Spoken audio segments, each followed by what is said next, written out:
bienvenue à notre exploration du jour. On part en Chine ancienne, il y a bien plus de 2 millénaires, sur les traces d'une sagesse qui continue de nous parler aujourd'hui. Oui, un voyage vers une pensée vraiment subtile, profonde, celle du taoïsme et de son fondateur présumé en tout cas. Exactement. Notre sujet, Lao Tse, un personnage quasi légendaire, l'auteur supposé du fameux Tao Te Ching. On se base sur un texte qui essaie de démêler un peu la légende, l'histoire, et qui décortique les enseignements du taoïsme. Et notre but, c'est d'essayer de cerner non seulement qui était peut-être Lao Tse, mais surtout de plonger au cœur du Tao, cette fameuse voie. Voilà. Et puis, comprendre pourquoi cette philosophie de l'harmonie, de l'équilibre, de la simplicité, pourquoi ça résonne encore si fort aujourd'hui dans nos vies, souvent si agitées. Rien que le mystère Lao Tse, déjà, c'est fascinant. Et des concepts comme l'agir sans effort. Bon, ça peut sembler un peu déstabilisant au début. C'est le moins qu'on puisse dire. Alors, commençons par le personnage. Bon, il faut le dire tout de suite, séparer l'homme de la légende, c'est un vrai défi. Lao Tse reste historiquement très flou. La tradition le situe au VIe siècle, avant notre ère. Oui, une période de grands changements en Chine. Ce qu'on appelle parfois les 100 écoles de pensée. C'est important ce contexte de foisonnement intellectuel. On dit qu'il aurait été archiviste à la cour des Zhou, mais ce qui est peut-être plus important, c'est sa désillusion face à la corruption, l'ambition politique de son époque. Et c'est ça qui l'aurait poussé à vouloir se retirer. Et là, c'est intéressant, parce que la légende prend une tournure philosophique. Cette désillusion, c'est pas juste une anecdote. Ça pourrait être le terreau fertile pour sa pensée du retrait, de la non-action forcée, de la recherche d'une harmonie plus naturelle, loin des jeux de pouvoir. Qu'il ait existé ou pas, tel quel. Cette figure incarne une réponse à une sorte de crise, quoi. Absolument. La distinction est vraiment clé entre la figure historique possible, dont l'existence même d'ailleurs est débattue, et le sage légendaire qui porte ce message. Ce sage devient alors un symbole très fort, peut-être même l'expression d'une aspiration collective à une autre façon d'être, justement en réaction aux troubles de l'époque. Ce qui nous amène à l'épisode le plus connu de sa légende, quand il décide de quitter la Chine, un garde-frontière, un certain Yin Shi, l'aurait reconnu et l'aurait supplié de laisser une trace de sa sagesse avant de partir. Une scène magnifique, presque mythique. Ça souligne bien l'idée que cette sagesse ne devait pas se perdre, qu'elle avait quelque chose d'universel à transmettre. Et c'est là qu'il aurait écrit, dit-on, le Tao Te Ching. Un texte très court, 5000 caractères environ, mais d'une densité incroyable. Un livre qui a marqué toute la pensée chinoise et bien au-delà. Un classique fondamental, oui, dont la richesse est encore explorée aujourd'hui à travers d'innombrables traductions, commentaires. Et ce texte, le Tao Te Ching, attention, ce n'est pas un manuel de règles strictes ou un traité philosophique comme on l'entendrait aujourd'hui, c'est plutôt une collection de versets, souvent poétiques, paradoxaux. Ça invite à la méditation. Oui, sa forme même, elle résiste un peu à une lecture purement analytique. Ça demande de l'intuition, de la contemplation. Le but, c'est pas d'imposer des vérités, mais d'orienter la perception, l'interaction avec le réel. Il nous guide vers une vie en accord avec le Tao. Et là, on arrive au cœur du sujet. C'est quoi au juste le Tao? Alors, Tao, littéralement, ça veut dire la voie, le chemin. Mais c'est beaucoup plus que ça. C'est le principe ultime, la source de tout, l'ordre qui sous-tend l'univers entier. La réalité fondamentale qui englobe tout et qui dépasse tout. Ça a l'air compliqué à définir avec des mots simples. Justement, c'est ce que dit le Tao Te Ching dès le début. Le Tao qu'on peut nommer n'est pas le Tao éternel. Il est fondamentalement inexprimable, invisible, inaudible. On ne peut pas le saisir par la pensée logique ou par les sens. Et pourtant, il est là, partout, en tout. C'est le flux naturel, spontané, l'intelligence immanente de l'univers, si on veut. D'accord. Et comment cette idée, assez abstraite, se traduit en principe de vie? Un des plus connus, c'est le wu-wei, souvent mal compris d'ailleurs. Ah, le fameux wu-wei. Oui, souvent traduit par non-agir, et ça prête à confusion. Ça ne veut pas dire être passif ou paresseux, pas du tout. C'est plutôt un agir sans effort ou un agir en accord avec le cours naturel des choses. Donc, au lieu de forcer, de lutter contre le courant, Le wu-wei, c'est agir quand l'action juste émerge naturellement, en harmonie avec la situation. Un peu comme un surfeur sur la vague, peut-être. C'est une bonne image, oui. Et si on va un peu plus loin, le wu-wei, ça révèle une forme d'intelligence très fine.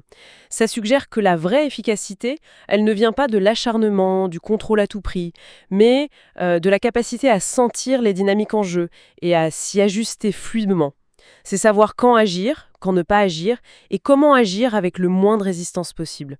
L'image classique, c'est l'eau. Hmm. L'eau ne lutte pas contre le rocher, elle le contourne. Et à la longue, elle use la pierre la plus dure. C'est une force qui vient de la souplesse, de l'adaptation. Cette image de l'eau est très forte. Un autre grand principe, c'est la simplicité. Lao Tzu nous dit en gros que la complexité, ça mène à la confusion. Tout à fait. Et la simplicité, au contraire, elle est présentée comme une voie vers la clarté, la paix intérieure. C'est revenir à l'essentiel, se débarrasser du superflu, que ce soit matériel, mental, émotionnel. Se défaire des désirs qui ne sont pas nécessaires, des ambitions trop grandes, des pensées trop compliquées qui nous coupent de l'expérience directe.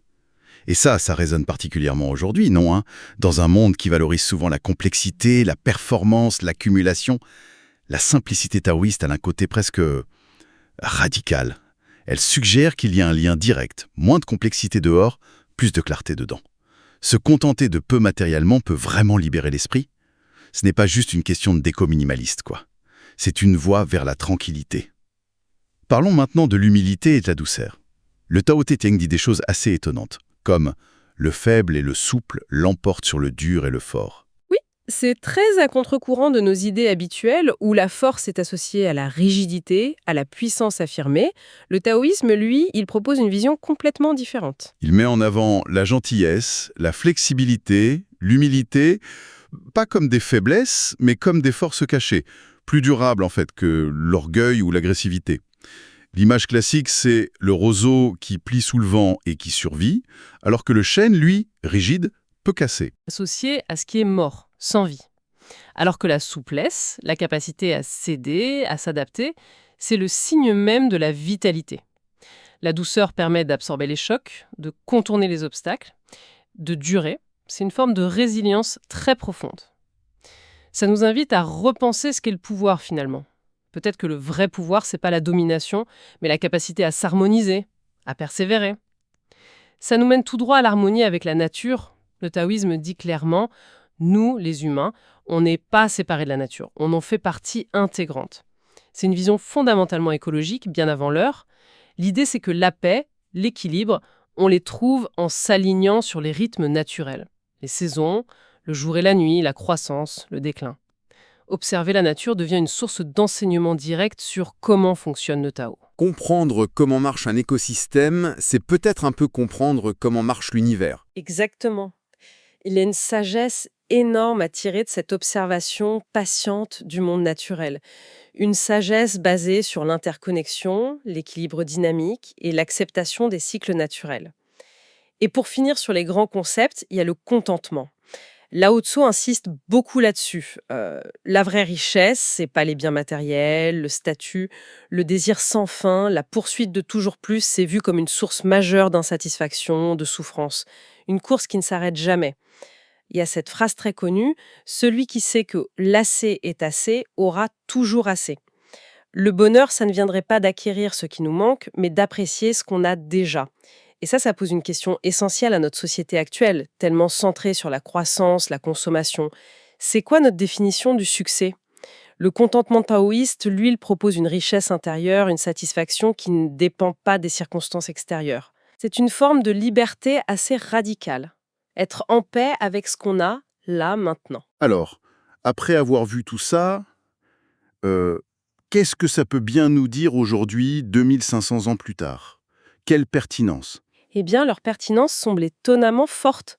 Peut-être même plus qu'avant face à nos défis actuels. Oui, face au stress permanent, à la pression de la performance, à l'agitation constante du monde moderne, cette sagesse ancienne, elle offre des pistes intéressantes. Premièrement, elle nous dit qu'on n'est pas toujours obligé de forcer, de lutter contre le courant. Parfois, l'approche Wu-wei Observer, s'adapter, agir au bon moment avec fluidité, c'est plus efficace et ça préserve notre énergie. C'est une invitation à lâcher un peu notre besoin de tout contrôler, qui est souvent source de beaucoup d'anxiété. Deuxièmement, elle nous rappelle que la simplicité, désencombrer nos vies, nos têtes, ça peut mener à une joie plus authentique, plus stable, que la course à la complexité, aux possessions, aux stimulations. Un antidote qu'aussi à la surcharge d'informations, au consumérisme ambiant, oui. Et troisièmement, elle bouscule notre idée de la force. Elle suggère que la vraie puissance, elle réside peut-être plus dans la douceur, la flexibilité, l'empathie, l'humilité, que dans l'affirmation agressive ou la rigidité. Ce qui peut vraiment changer les choses dans nos relations, au travail et même au niveau social. Après, pour l'application concrète, évidemment, il ne s'agit pas pour tout le monde d'aller vivre en ermite dans la montagne. Non, bien sûr, l'idée c'est pas de fuir le monde moderne. C'est plutôt d'essayer d'infuser ces principes dans notre quotidien. Comment ? Peut-être en prenant consciemment le temps d'observer une situation avant de réagir, oui. Peut-être en faisant des choix pour simplifier certains aspects de sa vie. Peut-être en cultivant activement la gratitude pour ce qui est là, contentement, ou en essayant d'aborder un conflit avec plus de souplesse, douceur. Le Tao Te Ching, on peut le voir comme une sorte de boussole intérieure, utile pour naviguer dans notre monde complexe, en quête d'un peu plus de calme, de sagesse et de sens. En résumé, on est parti de Lao Tzu, cette figure énigmatique, pour arriver au concept central du Tao, cette voie universelle insaisissable. Et on a exploré quelques clés pour essayer de vivre en harmonie avec cette voie. L'action juste et sans effort du Wu Wei, la clarté qui vient de la simplicité, la force surprenante de la douceur et de l'humilité, l'importance de se relier à la nature et la richesse profonde du contentement. Des enseignements millénaires qui continuent de nous interpeller, de nous inspirer. L'attrait de cette quête d'harmonie avec l'ordre naturel des choses, ça semble vraiment intemporel. C'est une recherche universelle. Et peut-être pour prolonger la réflexion, une question qu'on pourrait se poser, inspirée par nos sources daoï, si on prend ce concept de Wu Wei, comment cette idée d'une action sans effort, d'un agir en phase avec le flux, comment ça pourrait se manifester concrètement ? Non pas dans l'isolement d'un sage retiré, mais au cœur même de nos vies modernes, souvent très actives, très structurées. Qu'est-ce que ça voudrait dire appliquer le Wu Wei dans un travail compétitif ou dans la gestion quotidienne d'une famille, par exemple ? Excellente question pour la réflexion personnelle. Notre exploration de la sagesse intemporelle du Tao Te Ching s'achève ici pour aujourd'hui. Merci de nous avoir suivis.